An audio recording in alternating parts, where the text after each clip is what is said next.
kit you're going to need to get this job done isn't that expensive either.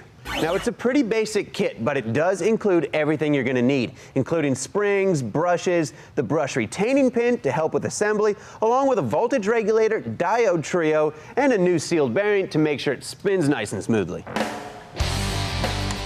Now, the first thing we're doing is making a couple of marks on both the front and rear case halves. That way, we can reassemble it in the same orientation, ensuring that the mounting holes and wiring connections are all in the same spot.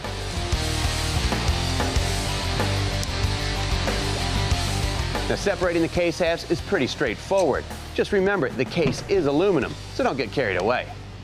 Now, an alternator obviously produces voltage, but it does require an external power source to energize it. And when you turn the key on, 12 volts pass through the brushes and onto these slip rings, which transfer the power to this field coil behind these rotor halves, creating a magnetic field. Now, half of this rotor is a north pole effect, and the other is a south pole, and they alternate. And as the engine fires up and the belt spins the pulley, this rotor spins inside the stator housing, creating an alternating current. But like most of you guys already know, cars run on a direct current, or DC system, so the voltage has to be modified. Now, to accomplish that, they use a rectifier diode assembly. And diodes are basically one-way electrical check valves, only allowing current to pass through in one direction. Now, once the voltage has been converted to DC, it's got to pass through the voltage regulator assembly. Now, without that part, there'd be no way to regulate the amount of voltage the alternator produces, because the faster it spins, the more voltage it produces, and it would do damage to the rest of the electrical components on the vehicle. And right here, you can see the brushes. We're going to replace those as well. Now, replacing the front bearing is as simple as pulling out the rotor and removing the bearing retainer. Then you just got to drive out the old one and seat the new one. And we're using an impact socket and a hammer to get the job done. And make sure you hit the outside ring of the bearing. You don't want to damage it. Now, stators rarely go bad, but it does need to be removed to gain access to the parts you will be replacing. Now, 2 of the screws holding the voltage regulator down are flanged, and you need to keep track of where they go.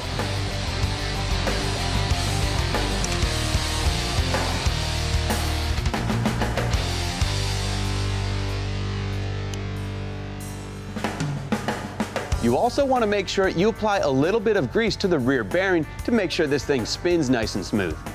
Now, the kit comes with new brushes and new springs, and even if your original springs look like they're in good shape, we'll go ahead and replace them with new parts, just to make sure it's done right.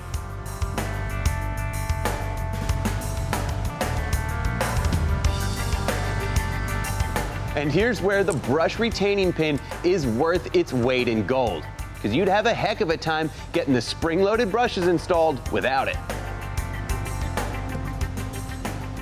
During reassembly, make sure all the original hardware goes back in the correct location.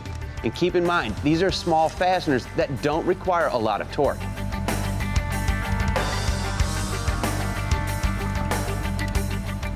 Now, before we install the rotor assembly, we want to use a gray scuff pad to clean up the surface of the slip rings so the brushes make good, clean contact.